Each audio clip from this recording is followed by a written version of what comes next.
ವಚನಕಾರ ಬಸವರಾಜರ ಮಾವ ಬಲದೇವ ದಂಡನಾಯಕನ ಕುಕನೂರು ಶಾಸನ ಕ್ರಿಸ್ತಕ 1163. ಶಾಸನಗಳು ಮತ್ತು ಶರಣರ ವಚನಗಳು ನಮ್ಮನ್ನು ನೇರವಾಗಿ ಇತಿಹಾಸಕ್ಕೆ ಕರೆದುಕೊಂಡು ಹೋಗುತ್ತವೆ. ಮಹಾಕವಿ ಹರಿಹರನು ಬಸವರಾಜ ದೇವರ ರಗಳೆಯಲ್ಲಿ, ಭೀಮಕವಿ ಬಸವಪುರಾಣದಲ್ಲಿ ಬಸವಣ್ಣನವರ ಕೌಟುಂಬಿಕ ಚಿತ್ರಣವನ್ನು ಹೀಗೆ ಕೊಡುತ್ತಾರೆ. ಹರಿಹರನ ಪ್ರಕಾರ ಬಸವಣ್ಣನ ಬಾಲ್ಯಕಾಲಕ್ಕೆ ತಂದೆ ತಾಯಿಗಳು ಕಾಲವಾದರು. ಬಸವಣ್ಣನವರು ಮುತ್ತಬ್ಬೆಯ ಬಳಿ ಬೆಳೆದರು. ಅವರಿಗೆ ಬಾಲ್ಯದಲ್ಲಿ ಉಪನಯನವಾಗಿತ್ತು. 16ನೇ ವಯಸ್ಸಿನಲ್ಲಿ ಜನಿವಾರವನ್ನು ತೆಗೆದುಹಾಕಿ ಕೂಡಲ ಸಂಗಮಕ್ಕೆ ಬಂದರು. ಇದು ಹರಿಹರನ ಕತೆ. ಬಸವಣ್ಣನವರಿಗೆ ಸಿದ್ಧದಂಡಾಧಿಪನು ತನ್ನ ಕರ್ಣಶಾಲೆಯಲ್ಲಿ ಕರ್ಣಿಕ ಹುದ್ದೆಯನ್ನು ಬಿಜ್ಜಳನ ಒಪ್ಪಿಗೆಯ ಮೇರೆಗೆ ಕೊಟ್ಟನು. ಸಿದ್ಧದಂಡಾಧಿಪನು ಮರಣವಾದ ಕಾಲಕ್ಕೆ ಹುದ್ದೆಯನ್ನು ಬಸವರಾಜರಿಗೆ ಕೊಡಲಾಯಿತು. ಮಾಯಿದೇವಿ ಗಂಗಾಂಬಿಕೆಯರೊಂದಿಗೆ ಲಗ್ನವಾಯಿತು. ಇದು ಹರಿಹರನ ಕಥೆಯಾದರೆ, ಭೀಮಕವಿಯ ಪ್ರಕಾರ ಬಾಗೇವಾಡಿಯಲ್ಲಿ ತಂದೆ ತಾಯಿಗಳು ಬಸವಣ್ಣನವರ ಬಾಲ್ಯಕಾಲಕ್ಕೆ ಉಪನಯನ ವ್ಯವಸ್ಥೆಯನ್ನು ಮಾಡಿದರು. ಬಸವರಾಜ ಉಪನಯನ ನಿರಾಕರಿಸಿ ಕೂಡಲ ಸಂಗಮಕ್ಕೆ ಬಂದನು. ಬಲದೇವ ದಂಡನಾಯಕನು ಉಪನಯನ ಕಾಲಕ್ಕೆ ಬಂದವನು ಜೊತೆಯಲ್ಲಿ ಕರೆದುಕೊಂಡು ಹೋಗಿ ತನ್ನ ಮಗಳನ್ನು ಗಂಗಾಂಬಿಕೆಯನ್ನು ಕೊಟ್ಟು ಲಗ್ನ ಮಾಡುವ ನಿಶ್ಚಯವನ್ನು ಮಾಡಿದನು. ಇದು ಭೀಮಕವಿಯ ಬಸವಪುರಾಣದ ಕತೆ. ಕುಕನೂರು ಯಲಬುರ್ಗಾ ತಾಲೂಕಿನ ಕೊಪ್ಪಳ ಜಿಲ್ಲೆಯ ಕಳಚೂರಿ ಶಾಸನಗಳು ಈ ರೀತಿಯಾಗಿ ವಿವರಣೆಗಳನ್ನು ಕೊಡುತ್ತವೆ. ಇದರ ಕಾಲ 12/12/1163. ಹಂಪೆಯ ವಿರೂಪಾಕ್ಷ ದೇವರ ಸನ್ನಿಧಿಯಲ್ಲಿ ಚಕ್ರವರ್ತಿ ಬಿಜ್ಜಳ ಮಹಾರಾಜನಿಗೆ ಭಿನ್ನವಿಸಿ ಕುಕನೂರು ಮಲ್ಲಿಕಾರ್ಜುನ ದೇವಾಲಯಕ್ಕೆ ಎಡೆಹಳ್ಳಿಯನ್ನು ಮಾನ್ಯವಾಗಿ ದತ್ತಿ ನೀಡಿದೆ. ಕುಕನೂರು 30ರ ಹಲವು ಬಾಡಂಗಳ ಅಧಿಕಾರಿ ಮಹಾಪ್ರಧಾನಂ ದಂಡನಾಯಕ ಬಲದೇವಯ್ಯಂಗಳ ಕರ್ಣಗಳ ಭಿನ್ನಪದೆಂ ಮಹಾಪ್ರಧಾನಂ ಸೇನಾಧಿಪತಿ ಬೆಳ್ವಡ ನಾಡ ವತ್ಸೆಯ ದಂಡಾಧಿಕಾರಿ ಮಹಾಪ್ರಧಾನ ದಂಡನಾಯಕ ಅಮ್ಮಣ್ಣಯ್ಯ ನಾಯಕರುಗಳು ಕುಕನೂರು ಜನರು ಶಿವಭಕ್ತಿ ನಿಯುಕ್ತರು ಸಚ್ಚರಿತದೆ ನಿಯುಕ್ತಗೊಂಡರು. ಇಂತಹ ಕುಕನೂರು 30ರ ಹಲವು ಬಾಡಂಗಳ ಅಧಿಕಾರಿ ತನ್ ಮಹತ್ತರ ಸುಹೃನ್ಮಸ್ತನ್ಯ ಅಸ್ತಾಂಗ್ರಿ ಸನ್ಮತಿ ವಾಚಸ್ಪತಿ ಕಾಮಿನಿ ಜನ ಮನ್ಮಥನ್ ಎಸೆದಂ ಬಲದೇವಂ ಸಕಲ ಕವೀಂದ್ರ ವಂದಿ ವಿಭುದೇಷ್ಟಿತ ವಿಶಿಷ್ಟ ಜನೇಷ್ಟ ತುಷ್ಟಿ ದಾಯಕನ್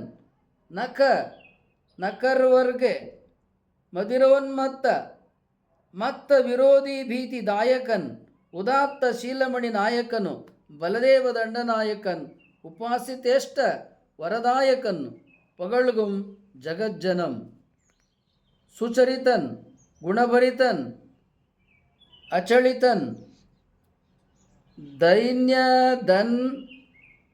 ಧೈರ್ಯನ್ ಅಪಾರ ಗಾಂಭೀರ್ಯನ್ ಚಮೂಪ ಶಚಿ ಬಲದೇವ ಚಮೂಪತಿಯ ಜಗಜ್ಜನಂ ಬಣ್ಣಿಸುಗುಂ.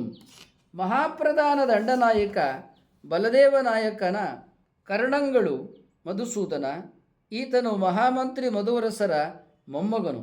ಇವನ ತಂದೆ ವಾಸುದೇವ ದಂಡನಾಯಕನು. ಇವನು ಬಿಜ್ಜಳನ ಸಾಮ್ರಾಜ್ಯದಲ್ಲಿಯೂ ಬಿಜ್ಜಳನ ಮಗನಾದ ಸೋಮೇಶ್ವರ ಚಕ್ರೇಶ್ವರನಲ್ಲಿಯೂ ಮಹಾದಂಡನಾಯಕನಾಗಿ ಆಡಳಿತ ನಡೆಸಿದ್ದಾನೆ. ಈತನ ತಂದೆ ಮಧುವರಸ ದಂಡನಾಯಕನು ಉಂಬರವಾಡ ರಾಜಧಾನಿಯಲ್ಲಿ ಆಡಳಿತ ನಡೆಸಿದ್ದಾರೆ. ಆದಿತ್ಯದೇವ, ಸೋಮರಾಜ, ಬಪ್ಪದೇವ, ಚಾವುಂಡ. ಈತನು ಮಾಣಿಕ್ಯ ಭಂಡಾರಿಯ ಮಗನು. ಬಲದೇವ ದಂಡನಾಯಕನು ಕವಿಗಳಿಂದ, ಬುದ್ಧಿವಂತರಿಂದ, ಪ್ರತಿಭಾವಂತರಿಂದ ಕೀರ್ತಿತನಾದವನು. ಮದಿಸಿದವರಿಗೆ ಸಿಂಹಸ್ವರೂಪನು, ಉದಾತ್ತನು, ಶೀಲವಂತನು, ಬೇಡಿದವರಿಗೆ ಇಷ್ಟಗಳನ್ನು ನೀಡುವ ಮಹಾರಾಜನು ಎಂದು ಅವನನ್ನು ಜನರು ಕೀರ್ತಿಸುವರು. ಸುಚರಿತ, ಗುಣವಂತ, ಅಚಲ, ಧೈರ್ಯವಂತ, ಗಂಭೀರ, ಸೇನೆಯನ್ನು ಮುನ್ನಡೆಸುವ ಧೀರ. ರಂಜೋಳ ಶಾಸನ ಈ ರೀತಿ ಇದೆ. ಬೀದರ್ ತಾಲ್ಲೂಕ ಜಿಲ್ಲಾ ಕಳಚೂರಿ ಶಾಸನಗಳಲ್ಲಿ ಈ ವಿವರ 25/12/1168 ಚಕ್ರವರ್ತಿ ಸೋಮೇಶ್ವರನ ಆಳ್ವಿಕೆಯಲ್ಲಿ, ಅಂದರೆ ಬಿಜ್ಜಳನ ಮಗ, ಅಂತಃಪುರವೆಕ್ಕಡೆ ಮಹಾಪಸಾಯಿತ ಬಮ್ಮದೇವ ದಂಡನಾಯಕನು ಶ್ರೀ ಅಜ್ಜೇಶ್ವರ ದೇವರ ಆರಾಧಕನಪ್ಪ ಚಂದ್ರಾಭರಣ ಮುನೀಂದ್ರರಿಗೆ ಸ್ವಸ್ತಿ ಸಮಸ್ತ ಸಮಧಿಗತ ಪಂಚಮಹಾವಾದ್ಯ ಮಹಾಮಂಡಲೇಶ್ವರ ಬಲದೇವನ ಕೈಯಲು ಧಾರಾಪೂರ್ವಕವಾಗಿ ಪಡೆದು ಪರಮೇಶ್ವರ ದತ್ತಿ. ಈ ಕಾಲಕ್ಕೆ ಕಲ್ಯಾಣದಲ್ಲಿಯೇ ಮಂಡಲೇಶ್ವರನಾಗಿದ್ದ ಬಲದೇವನ ಉಪಸ್ಥಿತಿಯಲ್ಲಿ ಬಮ್ಮರಸ ದಂಡನಾಯಕನು ಚಂದ್ರಾಭರಣ ಮುನೀಂದ್ರರಿಗೆ ದತ್ತಿ ಕೊಡಿಸಿದ್ದಾನೆ.